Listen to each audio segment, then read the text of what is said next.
नमस्कार दोस्तों, आप सबका एक बार फिर से स्वागत है आपके अपने legal help and awareness channel Italian legal advisers में। आज हम अपनी वीडियो में बात करने वाले हैं कुछ ऐसे लॉज के बारे में जिनको अगर आप जान लेंगे तो आपको डेली लाइफ में छोटी छोटी लीगल प्रॉब्लम्स को सोल्व करने में आसानी होगी।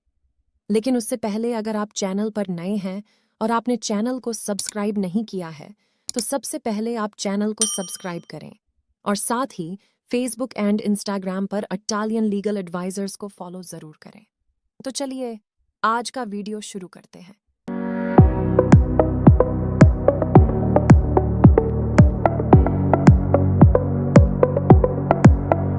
सबसे पहले बात करते हैं ट्रैफिक पुलिस ऑफिसर की।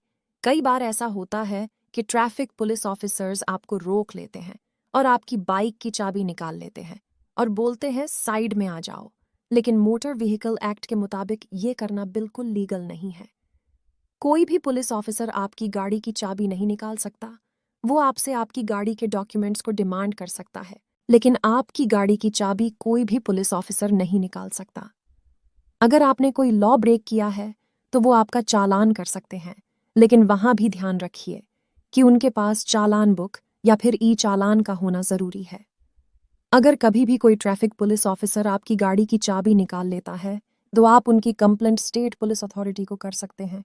अब बात करते हैं शॉपिंग से जुड़े लॉ की। हम लोग डेली लाइफ में कुछ ना कुछ दुकान से खरीदते रहते हैं, जहां कई बार कोई दुकानदार आपसे एमआरपी से ज्यादा अमाउंट चार्ज करता है और हम उसे दे भी देते हैं कि क्या 2-4 रुपये के लिए बहस करना। लेकिन यह पूरी तरह से गलत है, क्योंकि कोई भी दुकानदार किसी भी प्रोडक्ट को उसकी एमआरपी से ज्यादा अमाउंट पर नहीं बेच सकता। अगर कोई ऐसा करता है तो आप उसके खिलाफ consumerhelpline.gov.in पर जाकर कंप्लेंट कर सकते हैं और डिस्ट्रिक्ट फोरम में उनकी कंप्लेंट करके उस दुकानदार को फाइन भी करवा सकते हैं। अब आपको बताते हैं शॉपिंग से जुड़े एक और लॉ की।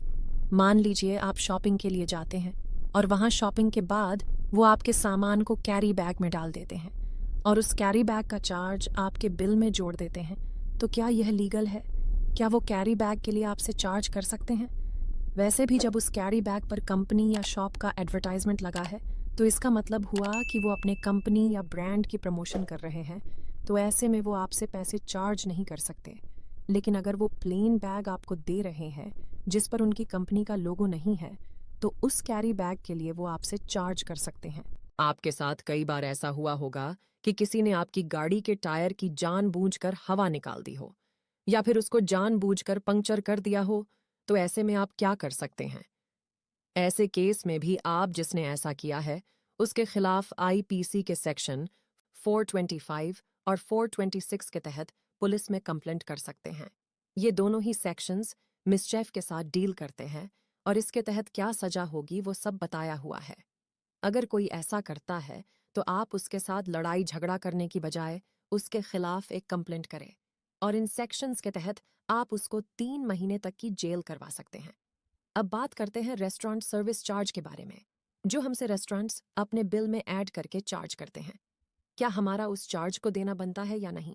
जब भी हम किसी रेस्टोरेंट में जाते हैं और वो रेस्टोरेंट हमसे सर्विस चार्ज बिल में ऐड करके चार्ज करे तो आप उसको देने से इनकार कर सकते हैं, क्योंकि किसी भी तरह का सर्विस चार्ज रेस्टोरेंट कस्टमर से चार्ज नहीं कर सकते। अगर कोई ऐसा करता है तो आप उसके खिलाफ consumerhelpline.gov.in पर कंप्लेंट करवा सकते हैं। इसके साथ ही अगर किसी रेस्टोरेंट के खाने में कोई ऐसी चीज मिल जाती है जो खाने की चीज ना हो, जैसे कोई कीड़ा, कोई बाल वगैरह जिसे हम खा नहीं सकते, और यदि गलती से खा लेते तो सेहत के बिगड़ने के आसार हो जाते हैं, तो आप उस केस में उस रेस्टोरेंट के खिलाफ FSSAI एक्ट के तहत उस रेस्टोरेंट की एक कंप्लेंट कर सकते हैं, जिसमें सेक्शन 54 ऑफ द एक्ट कहता है कि अगर ऐसा होता है तो उस रेस्टोरेंट को 1 लाख तक का फाइन हो सकता है। आप FSSAI.gov.in पर जाकर उस रेस्टोरेंट की कंप्लेंट कर सकते हैं। अब बताते हैं law related to matrimonial issues के बारे में। अगर कोई फीमेल डोमेस्टिक वायलेंस की शिकार हो और वो डर या इन लॉ फैमिली के प्रेशर के कारण पुलिस स्टेशन में जाकर कंप्लेंट नहीं कर पा रही है तो उनको DCP विजिलेंस DL@NIC.in पर ऑनलाइन कंप्लेंट कर सकती हैं, जिसके बाद वहां के पुलिस स्टेशन से कांस्टेबल उस फीमेल के घर आकर उसका बयान लेके जाएगा और जो कार्रवाई बनती होगी वो कार्रवाई करी जाएगी।